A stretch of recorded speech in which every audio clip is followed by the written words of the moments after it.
Hello, कैसे हैं आप सब? उम्मीद करते हैं सब कुशल मंगल होंगे। एक बार फिर हम आप लोगों के सामने आए हैं अपना एक न्यू चैप्टर, न्यू टॉपिक के साथ। 11th का अकाउंटेंसी का एक न्यू चैप्टर से हम लोग आज आज स्टार्ट करेंगे।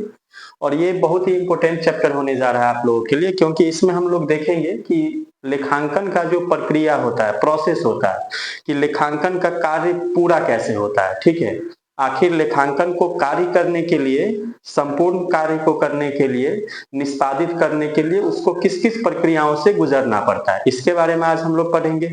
उम्मीद करते हैं कि कल जो वीडियो बना था वो वीडियो आप लोगों को पसंद आया होगा। यदि कोई परेशानी या कोई समस्या है तो आप लोग कमेंट सेक्शन में कमेंट करके बोलिएगा। ठीक है, तो चलिए बिना समय गवाए हम लोग स्टार्ट करते हैं। ये हम लोगों का एडवांस बुक हम लोग पढ़ रहे हैं, राइटर का बुक है डॉक्टर एस.के. सिंह जी का, जिसमें हम लोग अकाउंटेंसी चैप्टर 6 में आ गए हैं। 11th क्लास का अकाउंटेंसी है चैप्टर 6, और चैप्टर का नाम यदि हम लोग देखें तो लेखांकन की प्रक्रिया एवं आधार, process and basis of accounting. Chapter 6 कितना है? चैप्टर 6। चैप्टर 6 ये ध्यान रहे ना रहे लेकिन इसमें आप लोग दो चीज ध्यान रखिएगा, लेखांकन की प्रक्रिया क्या है और इसको बनाना एक्सक्यूज मी, इसका आधार क्या है। ठीक है, तो चलिए हम लोग फिर यहां से शुरुआत करते हैं।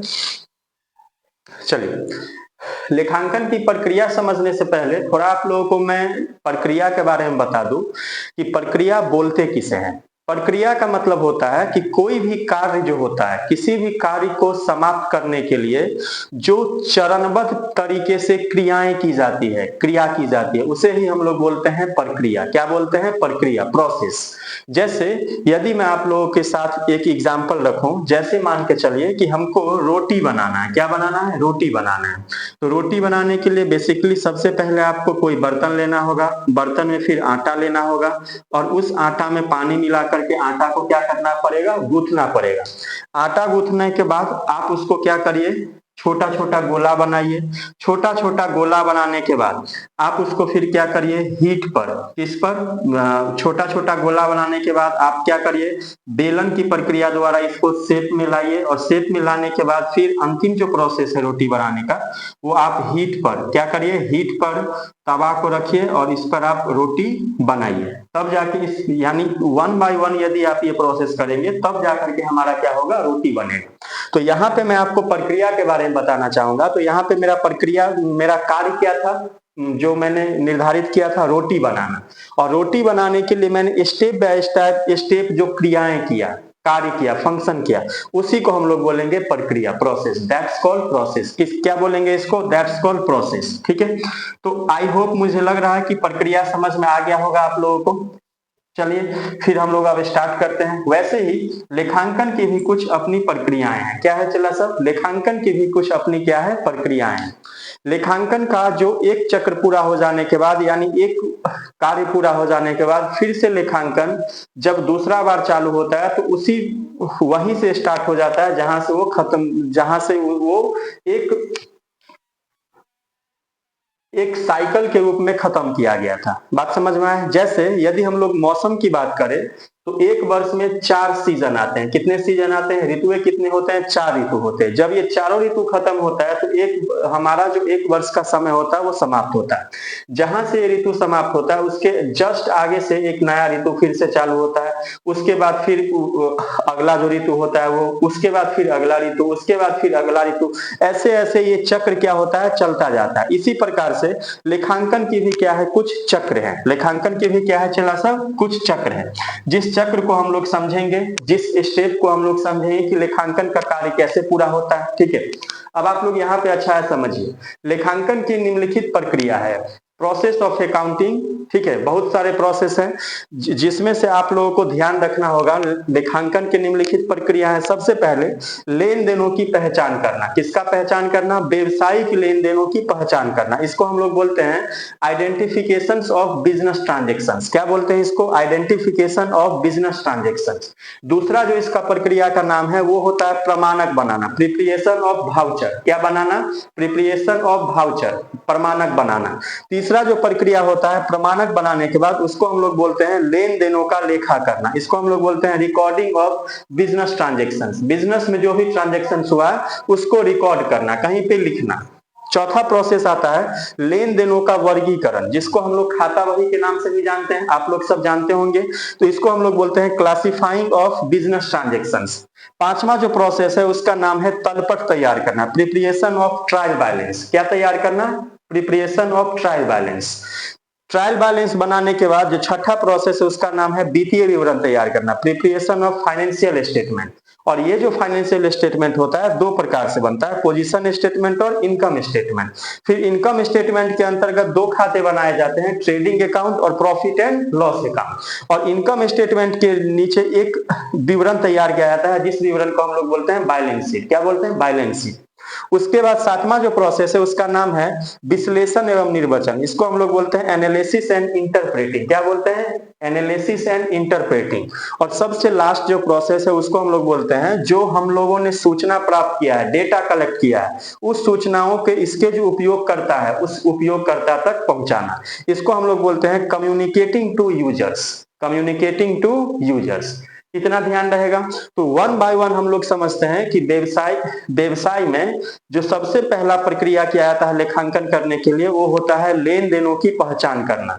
आखिर यहाँ पे प्रश्न उठता है कि क्या हम व्यवसाय के सभी लेन देनों का पहचान करेंगे या कुछ लेन देनों का पहचान करेंगे? किस प्रकार के लेन देनों का पहचान करेंगे? आइए हम लोग यहाँ पे देखते हैं। अब यहाँ पे सबसे पहला प्रोसेस क्या है अकाउंटिंग का? सबसे पहला प्रोसेस का नाम है आइडेंटिफिकेशन ऑफ बिजनेस ट्रांजेक्शंस। क्या? Business transactions. अब यहाँ पे मैं एक एग्जाम्पल के माध्यम से आपको समझाना चाहूंगा कि ये हमारा कोई व्यवसाय है। क्या है? व्यवसाय है। यदि आपको व्यवसाय के बारे में नहीं पता तो आप जो अपने अगल बगल देखते हैं, जितना भी कुछ देखते हैं, सब व्यवसाय है। आइसक्रीम वाले को देखते हैं, आइसक्रीम बेचते हैं, वो व्यवसाय है। लीची वाले को देखते हैं, लीची बेचते हुए, वो व्यवसाय है। आम वाले को आम बेचते हुए, आम, वो व्यवसाय है। बैंक को देखते हैं, वो भी व्यवसाय है। आप यदि किसी शोरूम में देखते हैं बाइक बिकते हुए, कपड़ा बिकते हुए, सब व्यवसाय है। तो जितना भी कुछ आप देख रहे हैं सब क्या है? व्यवसाय का पार्ट है। ठीक है। अब यहाँ पर ये कोई व्यवसाय है। अब जाहिर सी बात है कि ये यदि कोई व्यवसाय है तो आप लोगों को मैं बता दूं कि ये जो व्यवसाय है ये कपड़ा का व्यवसाय है। किसका व्यवसाय है? ये कपड़ा का व्यवसाय है। और कपड़ा का व्यवसाय है तो ये व्यवसाय क्या करेगा? कपड़ा बेचेगा। और कपड़ा बेचने से पहले ये क्या करता है? कपड़ा खुद बनाता है। क्या करता है? खुद कपड़ा बनाता है। तो खुद कपड़ा बनाने के लिए क्या इस व्यवसाय को कहीं दूसरे व्यक्ति या संस्थान से रॉ मटेरियल परचेज करना पड़ेगा? और कपड़ा बनाने के लिए रॉ मटेरियल क्या होगा? क्या होगा? कॉटन। आप लोगों को ध्यान होगा, क्या होगा? कॉटन। तो कहीं से ये रॉ मटेरियल परचेज करेगा। अब मुझे बताइए, कपड़ा तो ऐसे नहीं बन जाएगा। उसके बाद ये क्या करेगा?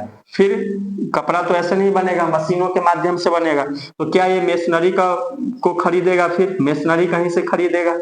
तीसरा, अब मुझे बताइए, मेशनरी चलाने के लिए तो वर्कर्स चाहिए ना, तो क्या ये वर्कर्स का सैलरी देगा? क्या देगा? वर्कर्स का सैलरी देगा।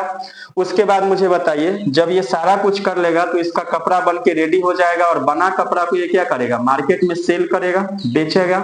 और मार्केट में बेचेगा तो लोगों को बेचेगा, कस्टमर्स को बेचेगा। तो मार्केट में यहाँ पे बेचेगा। तो अब मुझे आप लोग यहाँ पे बताइए कि यहाँ पे व्यवसाय में ये जितना भी कुछ हुआ, ठीक है ना, परचेज, जहां पे भी परचेज किया जा रहा है, वेतन दिया जा रहा है, सैलरी पेड किया जा रहा है या सेल किया जा रहा है, ये सभी व्यवसाय में कुछ ना कुछ क्या हुआ। और यदि व्यवसाय में ये सब कुछ हुआ तो व्यवसाय ने क्या किया? कहीं से एक्सचेंज किया। एक्सचेंज का मतलब है कि यदि व्यवसाय रॉ मटेरियल खरीदा होगा तो व्यवसाय ने जहां से रॉ मटेरियल खरीदा होगा उसको पैसा दिया होगा और बदले में रॉ मटेरियल लिया होगा। तो जिससे रॉ मटेरियल खरीदा और व्यवसाय दोनों के बीच में एक्सचेंज हुआ, व्यवसाय ने पैसा दिया और बदले में रॉ मटेरियल लिया, दोनों के बीच में एक्सचेंज हुआ। इसी एक्सचेंज को हम लोग बिजनेस में बोलते हैं बिजनेस ट्रांजेक्शंस। कौन सा ट्रांजेक्शंस? Business transactions. अब मुझे बताइए, किसी व्यक्ति ने इस व्यवसाय में काम किया, महीने भर काम किया। अब उस महीने भर यदि काम किया तो उसने अपना यानी सेवा प्रदान किया व्यवसाय को। उस सेवा प्रदान करने के बदले में व्यवसाय ने क्या दिया? उसको वेतन दिया। वेतन किस में देगा? पैसे में देगा। तो वेतन दिया तो क्या उस व्यक्ति और व्यवसाय दोनों के बीच एक्सचेंज हो रहा है कि नहीं हो रहा है? इसी एक्सचेंज को हम लोग बिजनेस में बोलते हैं ट्रांजेक्शंस। तीसरा, यदि व्यवसाय कहीं पे कुछ सेल कर रहा है तो अब यहाँ पे मुझे बताइए कि सेल कर रहा है तो व्यवसाय और इस कस्टमर के बीच में वस्तुओं का आदान प्रदान हो रहा है। व्यवसाय इसको कपड़ा दे रहा है और बदले में ये कुछ ना कुछ पैसा देगा, जितना का कपड़ा खरीदेगा, तो इसी को हम लोग क्या बोलेंगे, बिजनेस ट्रांजेक्शंस। तो लेखांकन का जो पहला प्रक्रिया है वो क्या है, लेन देनों की पहचान करना। ये तो सभी लेन देन हो गए, क्या हो गए, ये तो सभी लेन देन हो गए। तीसरा बात, एक बात और समझिए कि व्यवसाय के पास जो कस्टमर्स आते हैं, क्या व्यवसाय उसको पहले सर्विस प्रदान करेगा। सर्विस में मान के चलिए वो उसको पानी पिला रहा है, व्यवसाय क्या पिला रहा है, पानी पिला रहा है, एक गिलास पानी पिला दिया, तो क्या यहाँ पे भी क्या हो रहा है, ट्रांजेक्शन हो रहा है, ट्रांजेक्शन हो रहा है। अब हो सकता है कि कोई कस्टमर को अभी कपड़ा नहीं लेना हो, व्यवसाय के पास केवल पूछताछ करने के लिए आया हो, ऐसा भी तो हो सकता है। अब यहाँ पे प्रश्न ये उठता है कि आखिर व्यवसाय में सैकड़ों हजारों ऐसे लेन देन होते हैं, क्या होते हैं, सैकड़ों हजारों ऐसे लेन देन होते हैं। तो व्यवसाय यानी लेखांकन का पहला प्रोसेस ये बताता है कि व्यवसाय में केवल उन्हीं लेन देनों को, व्यवसाय में सबसे पहले क्या किया जाता है, लेन देनों की पहचान किया जाता है। क्या किया जाता है, लेन देनों की पहचान किया जाता है। और ये इसका पहला प्रोसेस ये बताता है कि व्यवसाय में केवल उसी लेन देन का पहचान किया जाएगा जो वित्तीय स्वभाव वाले होंगे। वित्तीय स्वभाव वाले मतलब जिनका संबंध कहीं ना कहीं मुद्रा से होगा, जो जिस लेन देन को हम मौद्रिक, जिस लेन देन का कुछ न कुछ मौद्रिक मूल्य होगा, उसे ही हम लोग क्या कर देंगे, पहचान करेंगे। जैसे मान के चलिए यहाँ पे व्यवसाय ने 20,000 का रॉ मटेरियल खरीदा, कितना का, 20,000 का रॉ मटेरियल खरीदा। क्या व्यवसाय और इसके बीच जिससे रॉ मटेरियल खरीदा होगा, क्या एक्सचेंज हुआ, लेन देन हुआ? क्या ये लेन देन मुद्रा में हो रहा है? क्या इस लेन देन जो है, क्या इस लेन देन को हम मुद्रा में माप सकते हैं, माप सकते हैं कि नहीं माप सकते हैं? बिल्कुल माप सकते हैं, क्योंकि रॉ मटेरियल का वैल्यू कितना है, मौद्रिक मूल्य कितना है, 20,000। वैसे ही मान के चलिए व्यवसाय ने 10,000 का माल इस व्यक्ति को बेचा, तो क्या ये व्यक्ति व्यवसाय को 10,000 देगा और बदले में व्यवसाय क्या करेगा, इसको 10,000 का कपड़ा देगा। तो क्या व्यवसाय ने जो यहाँ पे इस व्यक्ति को कपड़ा दिया, सेल किया कपड़ा का, तो क्या इस लेन देन को हम लोग मुद्रा में माप सकते हैं? बिल्कुल माप सकते हैं, ठीक है। तो आप लोग ध्यान रखिए कि लेखांकन का जो पहला प्रोसेस है वो ये बताता है कि व्यवसाय में केवल, व्यवसाय में सबसे पहले इसका जो प्रक्रिया है वो ये बताता है कि सबसे पहले हम लेन देनों की क्या करेंगे, पहचान करेंगे, और उसी लेन देनों की पहचान करेंगे जिसको हम मुद्रा में माप सकते हैं, जिस लेन देन का कुछ ना कुछ मौद्रिक मूल्य होगा, इसका जिस लेन देन का कुछ ना कुछ मौद्रिक मूल्य होगा। बात समझ में आया? ये है लेखांकन का पहला प्रोसेस। आप लोगों को यदि कोई पूछेगा कि लेखांकन का पहला प्रोसेस क्या है, तो आप लोग इजी वर्ड में बताइएगा, इजी भाषा में, आसान सी भाषा में, सर सबसे पहले हम लेन देनों की पहचान करते हैं। तो कैसी लेन देनों की पहचान करते हैं? वैसे लेन देनों की पहचान करते हैं जिसको हम मुद्रा में माप सकते हैं, या जिस लेन देन का कुछ ना कुछ मौद्रिक मूल्य होगा। जिस लेन देन का कुछ मौद्रिक मूल्य नहीं होगा उसको हम पहचान नहीं करेंगे, अर्थात उसको हम साइड कर देंगे। क्या करेंगे? साइड करेंगे। क्यों साइड करेंगे? क्योंकि उसका कुछ मौद्रिक मूल्य है ही नहीं। तो पहला बात समझ में आ गया, लेखांकन का पहला प्रोसेस। दूसरा प्रोसेस का नाम है प्रमाणक तैयार करना या प्रमाणक बनाना, प्रिपरेशन ऑफ वाउचर। तो पहला लेन देन समझ गए, दूसरा प्रोसेस का क्या नाम है, प्रमाणक बनाना, प्रिपरेशन ऑफ वाउचर। अब प्रमाणक बनाना ये कैसे संभव है? अब अच्छा समझिए, जब व्यवसाय क्या करता है, कुछ भी चीज बेचता है, चाहे कहीं से कुछ भी खरीद रहा है, तो लेन देनों को सत्यापित करने के लिए व्यवसाय जहां से कुछ खरीद रहा है, एक प्रलेख बनाया जाता है, डॉक्यूमेंट बनाया जाता है, जिस डॉक्यूमेंट को हम लोग बोलते हैं वाउचर। क्या बोलते हैं? वाउचर। तो प्रमाणक क्या होते हैं? लेन देनों को सत्यापित करने के लिए एक ऐसे प्रलेख होते हैं जिस प्रलेख पर व्यवसाय का क्या होता है, जिस प्रलेख पर व्यवसाय का नाम होता है, पता होता है, ठीक है, कौन सा वस्तु खरीदा, वस्तु का उल्लेख होता है, उसकी मात्रा का उल्लेख होता है, कीमत का उल्लेख होता है, डेट का उल्लेख होता है, और जो ये मेमो तैयार करता है, डॉक्यूमेंट तैयार करता है, उस व्यक्ति का भी इस पे सिग्नेचर रहता है। बात समझ में आया? तो इस डॉक्यूमेंट को, व्यवसाय के इस डॉक्यूमेंट को हम लोग बोलते हैं वाउचर। क्या बोलते हैं? वाउचर। आपको प्रत्येक जगह वाउचर मिलता होगा। जैसे आप बैंक में जाते हैं पैसा जमा करने के लिए, तो बैंक में पैसा जमा करने के बाद बैंक वाला आपको क्या करता है, एक स्लिप देता है। क्या देता है? स्लिप देता है, जिसको हम लोग बोलते हैं पेइंग स्लिप। क्या बोलते हैं? Paying slip. क्या अब वो स्लिप देता है तो वो स्लिप इस बात की पुष्टि करता है कि आपने बैंक में क्या किया है, पैसा जमा किया है। इस बात की पुष्टि करता है। किसी कारणवश आपका पैसा फंस गया तो फटाक से आप कहाँ जाते हैं? बैंक। तो बैंक वाले आपसे क्या पूछेगा कि अच्छा आप कब जमा किए थे, तो आपके पास यदि स्लिप होगा तो आप दिखा दीजिएगा, तो बैंक वाला समझ जाएगा, है कि नहीं है? तो ये जो प्रमाणक होते हैं, भाउचर होते हैं, वो क्या करते हैं? व्यवसायिक लेन देनों को सत्यापित करने के लिए एक डॉक्यूमेंट होता है जिसपे उस लेन देन से संबंधित सभी चीजों का जिक्र होता है। बात समझ में आया? अब यहाँ पे इसका दूसरा प्रोसेस ये बताता है प्रिपरेशन ऑफ भाउचर। जब भी व्यवसायी कोई लेन देन करता है तो अपना भाउचर तैयार करता है। ये भाउचर क्यों तैयार करता है? क्योंकि यही भाउचर बताता है कि कौन सा लेन देन वित्तीय स्वभाव वाले हैं, कौन सा लेन देन वित्तीय स्वभाव वाले हैं, कौन से लेन देन को हम मुद्रा में माप सकते हैं, कौन से लेन देन का कुछ ना कुछ मौद्रिक मूल्य होगा, है कि नहीं है? तो इसीलिए भाउचर तैयार किया जाता है और यही भाउचर बेस बनता है लेन देनों को लिखने का। क्या करने का? लेन देनों को कहीं पे रिकॉर्ड करने का। अब मान के चलिए व्यवसाय यदि महीने भर ट्रांजेक्शन कर रहा है, महीने भर ट्रांजेक्शन कर रहा है और वो महीना में क्या कर रहा है, अब अपना व्यवसाय का लेन देनों को लिखना चाह रहा है कहीं पर, तो उसके पास वो कैसे लिखेगा? इतना तो ध्यान नहीं रहेगा, क्योंकि एक व्यवसायी के पास हजारों लाखों एक दिन में ट्रांजेक्शन होते हैं। अब हजारों लाखों ट्रांजेक्शन होते हैं तो याद कैसे रखेगा? तो याद रखने के लिए क्या तैयार किया जाता है? प्रमाणक तैयार किया जाता है, भाउचर तैयार किया जाता है और इसी भाउचर के बेसिस पर लेन देनों को क्या किया जाता है? रिकॉर्ड किया जाता है। तो पहला प्रोसेस क्या है? लेखांकन प्रक्रिया का पहला प्रोसेस क्या है? लेन देनों की पहचान करना। दूसरा प्रोसेस का क्या नाम है? प्रमाणक बनाना, प्रिपरेशन ऑफ भाउचर। क्या बनाना? Preparation of voucher. क्या बनाना? भाउचर बनाना। तो अब आप लोग यहाँ पे समझ गए होंगे कि भाउचर क्या होता है। ठीक है, आप लोग कैश मेमो के बारे में सुने होंगे, है कि नहीं है? ठीक है ना, सेल्स मेमो के बारे में सुने होंगे, परचेज मेमो के बारे में सुने होंगे। तो ये सब क्या है? सब भाउचर का ही एक रूप है जिसके आधार पर हम क्या करते हैं? लेन देनों को रिकॉर्ड करने का काम करते हैं। पे इन स्लिप हो गया, है कि नहीं है? तो इन सभी डॉक्यूमेंट के आधार पे, सोर्स के आधार पे हम क्या करते हैं? लेन देनों को लिखने का कार्य करते हैं। ध्यान रहेगा। तो पहला प्रोसेस लेन देनों की पहचान करना, दूसरा प्रमाणक तैयार करना, प्रिपरेशन ऑफ भाउचर, इतना ध्यान रहेगा। तीसरा जो लेखांकन का प्रक्रिया है उसको हम लोग बोलते हैं लेन देनों का लेखा करना, और पुस्तक में मैंने लिख दिया है जर्नल। इसको हम लोग बोलते हैं रिकॉर्डिंग ऑफ बिजनेस ट्रांजेक्शंस। क्या करना? Recording of business transactions. केवल लेन देनों की पहचान कर लेना, प्रमाणक बना लेना, ये ही तो काफी नहीं है। अब उस लेन देन जो हुआ है हमारे व्यवसाय में उसको कहीं ना कहीं पे क्या करना पड़ेगा? हमको नोट करना पड़ेगा। क्या करना पड़ेगा? कहीं ना कहीं पे हमको नोट करना पड़ेगा, लिखना पड़ेगा। और आप लोग ध्यान रखिए, व्यवसायिक लेन देनों को सबसे पहले जिस बुक में लिखा जाता है, जिस पुस्तक में लिखा जाता है, उसको हम लोग बोलते हैं जर्नल। क्या बोलते हैं चिल्ला सब? जर्नल। और ये जो जर्नल होता है इसमें सबसे पहले व्यवसायिक लेन देनों को लिखा जाता है, रिकॉर्ड किया जाता है। रिकॉर्ड मतलब क्या? किसी भी चीज का लेखा करना, किसी भी चीज को अभिलेखित करना, है कि नहीं है? अब यहां पर आप लोग अच्छा समझिए कि व्यवसायिक लेन देनों को सबसे पहले जिस पुस्तक में लिखा जाता है उसको हम लोग बोलते हैं प्राइमरी बुक ऑफ बिजनेस, और बिजनेस का जो प्राइमरी बुक है उसका नाम है जर्नल। क्या नाम है? जर्नल। इतना ध्यान रहेगा। और जर्नल का ही एक और नाम है जिसको हम लोग बोलते हैं कॉमन बुक ऑफ बिजनेस। क्या बोलते हैं? Common book of business.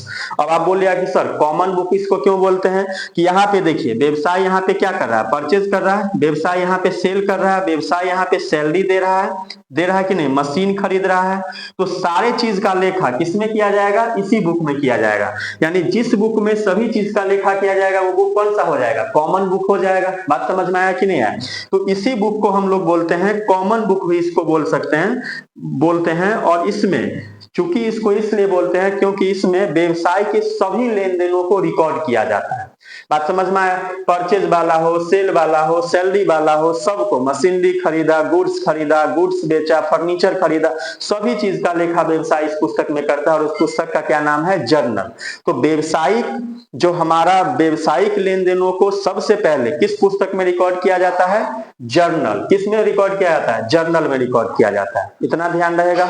तो पहला प्रोसेस व्यवसायिक लेन देनों की पहचान करना, दूसरा प्रमाणक बनाना, प्रिपरेशन ऑफ भाउचर, और तीसरा रिकॉर्डिंग ऑफ बिजनेस ट्रांजेक्शंस, मतलब लेन देनों को अभिलेखित करना या लेन देनों को लिखना, जिसको हम लोग बोलते हैं जर्नल। कहां पे लिखते हैं इसको? जर्नल में लिखते हैं। इतना ध्यान रहेगा कि नहीं रहेगा? ध्यान। ठीक है, तो 3 प्रोसेस देख लिए हम लोग अकाउंटिंग का। तीसरा प्रोसेस क्या है? लेन देनों को रिकॉर्ड करना। क्या करना? लेन देनों को रिकॉर्ड करना। अब आप लोग चौथा प्रोसेस हम लोग बढ़ते हैं चौथे प्रोसेस की ओर। और चौथा प्रोसेस क्या है? लेन देनों का वर्गीकरण करना, या इसके कोष्टक में हम लोग दे दिए हैं खाता बही, जिसको हम लोग बोलते हैं क्लासिफाइंग ऑफ बिजनेस ट्रांजेक्शन। क्या करना? Classifying of business transaction. चलिए, अब आप लोग मुझे यहाँ पे बताइए कि यहाँ पे हम लोग क्या कर रहे हैं? लेन देनों का क्या कर रहे हैं? सबसे पहले व्यवसायिक लेन देनों का लेखा कर रहे हैं, और इसमें जो लेखा कर रहे हैं व्यवसाय के सभी लेन देन को लेन देनों का लेखा कर रहे हैं। अब यदि हमको जानना है कि मैंने कितना का परचेज किया है, कितना का परचेज किया है, कितना का सेल किया है, कौन सा मशीनरी खरीदा है, ठीक है, कितना मैंने सैलरी दिया है, ठीक है, कितना मैंने सैलरी दिया है, तो ये सब कैसे पता चलेगा? ये सब पता करने के लिए जितना परचेज इस बुक में होगा, परचेज जहां जहां पे लिखा होगा उसको अब छटियाना पड़ेगा। छटियाना पड़ेगा कि नहीं? छटियाना पड़ेगा। तो अब मुझे बताइए कि यदि एक ही बुक में हम व्यवसायिक लेन देनों को रिकॉर्ड करेंगे तो ये जानना बहुत मुश्किल हो जाएगा कि कौन से लेन देन, यानी कितना का परचेज किए हैं, कितना का सेल किए हैं, है कि नहीं है। उसके बाद कितना सैलरी दिए हैं, कौन कौन से मशीनरी खरीदे हैं, कितना का गुड्स खरीदे हैं, इन सभी चीजों के बारे में जानना क्या हो जाएगा? बड़ा ही जटिल हो जाएगा, कॉम्प्लेक्स। इसको हम लोग बोलते हैं बहुत ही क्या हो जाएगा? जटिल हो जाएगा। ठीक है, तो इस जटिलता को कम करने के लिए लेखांकन का चौथा प्रोसेस ये बताता है कि जितना भी परचेज वाला है, सेल वाला है, सैलरी वाला है, मशीनरी वाला है, इन सब के लिए क्या करेंगे? एक एक अलग अलग बुक का निर्माण करेंगे। क्या करेंगे? एक अलग अलग बुक का निर्माण करेंगे, ठीक है ना, जिसमें उसी से संबंधित केवल और केवल लेन देन होगा। मान के चलिए ये मैंने बुक बनाया परचेज का, तो मैंने व्यवसाय में जितना परचेज किया होगा सभी का रिकॉर्ड कहां पे करेंगे? अब जर्नल से कहां पे ले आएंगे? इसको यहां पे लाएंगे। तो अब यहां पे हम क्या कर रहे हैं? यहां पे हम छटनीकरण कर रहे हैं। क्या कर रहे हैं? छटनीकरण कर रहे हैं। अलग अलग क्या कर रहे हैं? अलग अलग उसको छटिया रहे हैं, क्लासिफाइंग कर रहे हैं, वर्गीकरण कर रहे हैं कि परचेज वाला एक साइड, सेल वाला एक साइड, सैलरी वाला एक साइड, मशीनरी वाला एक साइड, फर्नीचर वाला एक साइड। तो यहाँ पे हम सभी चीज, व्यवसायिक सभी लेन देनों को इसमें क्या कर रहे हैं? छटनीकरण कर रहे हैं। और छटनीकरण करने के बाद सभी के लिए एक अलग सा क्या कर रहे हैं? एक अलग बुक बना रहे हैं, और उसी अलग बुक को हम लोग बोलते हैं अकाउंट। क्या बोलते हैं? अकाउंट। और जैसे यहाँ पे एक बुक बनाए हम, इस बुक का क्या नाम रख देंगे? परचेज। क्या नाम रख देंगे? Purchase account. और किस चीज का परचेज किए हैं? यदि गुड्स का परचेज किए होंगे तो उसको हम लोग दे देंगे गुड्स में। फर्नीचर का परचेज किए होंगे तो फर्नीचर अकाउंट। बात समझ में आया? तो यहाँ पर जर्नल के बाद हम सभी लेन देनों का क्या कर रहे हैं? अलग अलग भागों में, यानी अलग अलग, यानी वर्गीकरण कर रहे हैं। और इस वर्गीकरण के बाद हम सभी चीजों को क्या कर रहे हैं? एक जगह लिख रहे हैं। क्या कर रहे हैं? एक जगह लिख रहे हैं। और यानी जिससे संबंधित जो लेन देन है उसको हम एक बुक में लिख रहे हैं, और इसी बुक को हम लोग बोलते हैं अकाउंट। क्या बोलते हैं? अकाउंट। और यहाँ पे जो ये प्रोसेस किया जा रहा है उस प्रोसेस का नाम है क्लासिफाइंग। क्या नाम है? क्लासिफाइंग। तो अकाउंटिंग प्रोसेस का जो चौथा प्रोसेस है उसका नाम क्या है? बिजनेस के लेन देनों का अब क्या करना? वर्गीकरण करना। अब तो मैंने लेन देनों को लिख लिया है, अब कैसे समझेंगे कि इसमें मैंने कितना परचेज किया, कितना सेल किया, कितना का मशीनरी खरीदा, कितना गुड्स खरीदा। तो इन सभी चीजों के लिए हम यहाँ से अब क्या कर रहे हैं? छटनीकरण कर रहे हैं। और छटनीकरण करने के बाद जो वस्तु जिससे संबंधित है उसका लेखा हम वहीं पे कर रहे हैं। इसी को हम लोग बोलते हैं क्लासिफाइंग। और आप लोग आगे इसको में पढ़ेंगे, चैप्टर है एक लेजर। कौन सा चैप्टर है? लेजर। जर्नल का भी आप एक चैप्टर पढ़ेंगे, पूरा का पूरा चैप्टर है, वो भी है। और उसके बाद दूसरा चैप्टर है लेजर। बात समझ में आया? तो लेजर क्या होता है? खाता भाई, समझे? आपके बैंक में यदि आप किसी बैंक के कस्टमर होंगे तो आपको पासबुक दिया होगा। वो पासबुक क्यों दिया जाता है? ताकि आपको आसानी से आपने जितना बैंक से लेन देन किया है उस सभी लेन देनों का लेखा उसी बुक में किया जाए, जिसको हम लोग बोलते हैं पासबुक। क्या बोलते हैं? पासबुक। यदि आपको किसी प्रकार के लेन देनों को जांचना है तो आप बैंक में पासबुक लेकर के जाइए और अपने लेन देनों से वाकिफ हो जाइए। बैंक भी यदि आपके लेन देनों को जांचना चाहेगा तो प्रत्येक पासबुक के ऊपर प्रत्येक ग्राहक का एगो संख्या दिया जाता है, जिसको हम लोग बोलते हैं खाता नंबर। कौन सा? Account number. और उसी अकाउंट नंबर के बेसिस पे बैंक भी आपके ट्रांजेक्शन्स को चेक कर सकता है, सुपरवाइज कर सकता है। बात समझ में आया? तो यहाँ पर क्या हुआ? यहाँ पे लेन देन एक जगह था और यहाँ पे अब लेन देन क्या हुआ, छटियाया हुआ है। अब मुझे बताइए, अब यहाँ पर मैंने तो छटिया तो लिया लेन देनों को, लेकिन मुझे ये जानने में बहुत दिक्कत हो गया कि किस लेन देनों में, थोड़ा जगह कम है तो आप लोग थोड़ा एडजस्ट कर लीजिएगा। अब यहाँ पर छटियाने के बाद, वर्गीकरण करने के बाद, अब हमको ये नहीं पता चल रहा है कि इसका कितना बैलेंस है, कितना शेष निकलेगा। तो यहाँ पर हम जब लेन देनों का वर्गीकरण कर लेते हैं तो उसका शेष निकालने के लिए एक अलग बुक बनाते हैं, जिस बुक को हम लोग बोलते हैं ट्रायल बैलेंस। क्या बोलते हैं? ट्रायल बैलेंस, जिसको हम लोग हिंदी में बोलते हैं तलपट। क्या बोलते हैं? तलपट। क्या बोलते हैं हिंदी में? तलपट। और ये लेखांकन का 5वां प्रोसेस का नाम है। जब हम लेन देनों का वर्गीकरण कर लेते हैं तो वर्गीकरण करने के बाद अब खातों का शेष जानना क्या होता है, जरूरी होता है। और खातों का शेष जिस बुक के माध्यम से जाना जाता है उसको हम लोग बोलते हैं तलपट। क्या बोलते हैं? तलपट। क्या बोलते हैं? तलपट। बात समझ में आया? अब इसमें क्या होगा कि जो डेबिट वाले पक्ष होंगे वो ट्रायल बैलेंस के डेबिट पक्ष में जाएंगे, जो क्रेडिट वाले होंगे वो ट्रायल बैलेंस के क्रेडिट साइड में जाएंगे। बात समझ में आया? तो यहाँ पर हम वर्गीकरण करने के बाद अब केवल बैलेंस निकालेंगे, और बैलेंस किस बुक में निकालेंगे? तलपट में निकालेंगे। इसी ट्रायल बैलेंस के बेसिस पे आगे जो प्रक्रिया किया जाएगा उसको हम लोग बोलेंगे फाइनेंशियल स्टेटमेंट तैयार करना। तो हमारा छठा प्रोसेस का नाम क्या है? वित्तीय विवरण तैयार करना। वित्तीय विवरण कैसे तैयार होगा कि जो मैंने शेष निकाला है उसी शेष के बेसिस पे, बैलेंस के बेसिस पे हम आगे फाइनेंशियल स्टेटमेंट तैयार करेंगे। फाइनेंशियल स्टेटमेंट को हम लोग दो भागों में बांट के पढ़ते हैं। एक को हम लोग बोलते हैं पोजीशन स्टेटमेंट और दूसरा को बोलते हैं इनकम स्टेटमेंट। इनकम स्टेटमेंट के अंतर्गत दो प्रकार के खाते बनाए जाते हैं, ट्रेडिंग अकाउंट और प्रॉफिट एंड लॉस अकाउंट। यदि किसी व्यवसाय के ग्रॉस प्रॉफिट के बारे में जानना है, यानी सकल लाभ के बारे में, ग्रॉस के लाभ के बारे में जानना है, तो हम लोग ट्रेडिंग अकाउंट बनाते हैं। और यदि किसी व्यवसाय के शुद्ध लाभ के बारे में जानना है, नेट प्रॉफिट के बारे में जानना है, तो हम उस व्यवसाय का क्या बनाते हैं? Profit and loss account. और जब हम व्यवसाय का ये दोनों बना लेते हैं तो अंत में एक स्टेटमेंट तैयार करते हैं, जिस स्टेटमेंट को हम लोग बोलते हैं बैलेंस शीट। क्या बोलते हैं? बैलेंस शीट, आर्थिक चिट्ठा। और ये जो आर्थिक चिट्ठा होता है व्यवसाय की वित्तीय स्थिति से रूबरू करा देता है। क्या करवा देता है? व्यवसाय की वित्तीय स्थिति से रूबरू करवा देता है। और ये किसी भी व्यवसाय का डेटा प्रदान करता है। क्या प्रदान करता है? डेटा। इसी बैलेंस शीट के बेसिस पे हम देखेंगे कि व्यवसाय ने कितना का लाभ कमाया, व्यवसाय की पूंजी में वृद्धि हुआ या कमी हुआ है, व्यवसाय के पास कितना का लायबिलिटीज बच गया, कितना संपत्ति बचा हुआ है कि नहीं है। तो इन सभी चीजों के बारे में किस में जानेंगे? बैलेंस शीट में जानेंगे। तो ये लेखांकन का कौन सा प्रोसेस है? छठा प्रोसेस है। 5वां प्रोसेस का क्या नाम है? ट्रायल बैलेंस तैयार करना। यहां तक में किसी को दिक्कत तो नहीं है? समझ में आ रहा है? आप लोग वीडियो को पूरा देखिएगा, 100% समझ में आएगा। यदि वीडियो पसंद आ रहा है तो लाइक जरूर करिएगा, क्योंकि यदि आप लोग लाइक करेंगे तो मेरा भी थोड़ा कॉन्फिडेंस बढ़ेगा, बिल्डअप होगा, तो हम और बेहतरीन तरीके से कोशिश करेंगे वीडियो बनाने का, और जल्दी जल्दी वीडियो बनाने की कोशिश करेंगे। चलिए आगे बढ़ते हैं। वित्तीय विवरण तैयार करने के बाद हमारा जो 7वां प्रोसेस है उसको हम लोग बोलते हैं विश्लेषण एवं निर्वचन। मान के चलिए व्यवसाय ने 20,000 का प्रॉफिट कमाया। कितना का प्रॉफिट कमाया? 20,000 का प्रॉफिट कमाया। अब व्यवसाय यदि 20,000 का प्रॉफिट कमाएगा तो देखिए, जैसे व्यवसाय ने, मान के चलिए व्यवसाय ने यहाँ पे 50,000 का माल बेचा था, 50,000 का माल खरीदा और उस माल को 70,000 में बेचा। कितना में बेचा? 70,000 में। अब यहाँ पर मुझे बताइए, 50,000 का माल खरीदा और 70,000 में बेचा, तो यहाँ पे प्रॉफिट कितना आ रहा है? तो सब लोग बताइएगा, 20,000। अब ये 20,000 आ रहा है, कैसे समझे? तो यहाँ पे हम दोनों चीजों का एनालिसिस किए, विश्लेषण किए। क्या किए चला सब? विश्लेषण किए। और विश्लेषण करने के बाद ये समझ गए कि व्यवसाय को क्या हुआ? प्रॉफिट हुआ।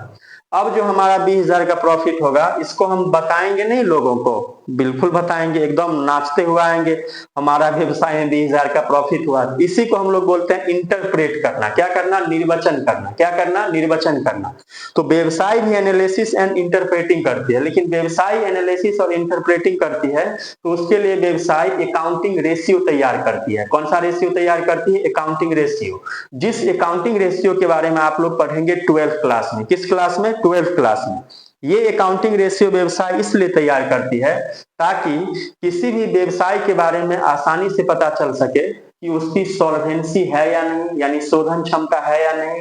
ठीक है। दूसरी बात कि व्यवसाय में कितना का लिक्विडिटी है, तरलता है, यानी तरलता है कि नहीं है, व्यवसाय में पर्याप्त नगद है या नगद में कन्वर्ट करने वाला है कि नहीं है। तीसरा, इसमें प्रॉफिटेबिलिटी के बारे में पता चलेगा, लाभदायकता के बारे में पता चलेगा कि व्यवसाय लाभ प्रॉफिट कमाने वाला है या लॉस की ओर जाने वाला है।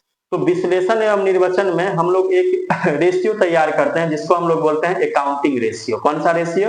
Accounting ratio. और इसी अकाउंटिंग रेशियो के बेसिस पे व्यवसाय क्या करता है? एनालिसिस एंड इंटरप्रेटिंग करता है। और उस एनालिसिस और इंटरप्रेटिंग से जो उसको डेटा प्राप्त होता है, व्यवसाय वो सबसे अंतिम जो लेखांकन का प्रोसेस है उस प्रोसेस को पूरा करता है। और इस विश्लेषण एवं निर्वचन के माध्यम से व्यवसाय अपने डेटा को कहां पे भेजता है, कम्युनिकेट करता है। तो जो व्यवसाय के उपयोगकर्ता होते हैं जो व्यवसाय के कौन होते हैं? उपयोगकर्ता होते हैं। और आप लोगों को मैंने पढ़ाया होगा व्यवसाय के मुख्य रूप से दो प्रकार के उपयोगकर्ता होते हैं, इंटरनल यूजर और एक्सटर्नल यूजर। जैसे मैंने आपको पढ़ाया होगा, ठीक है, व्यवसाय का मालिक, ऑनर ऑफ द बिजनेस, ठीक है, owner of the business, manager, उसके बाद वर्कर्स, ये सभी जितने होते हैं व्यवसाय के इंटरनल यूजर्स होते हैं। इंटरनल यूजर्स का मतलब हो गया कि ये व्यवसाय के अंतर्गत ही क्या करते हैं? हित अपना रखते हैं, ठीक है, यानी इनका हित व्यवसाय के अंदर ही जुड़ा होता है। चूंकि ये सभी व्यवसाय के अंदर ही काम करते हैं इसीलिए इनको बोलते हैं इंटरनल यूजर्स।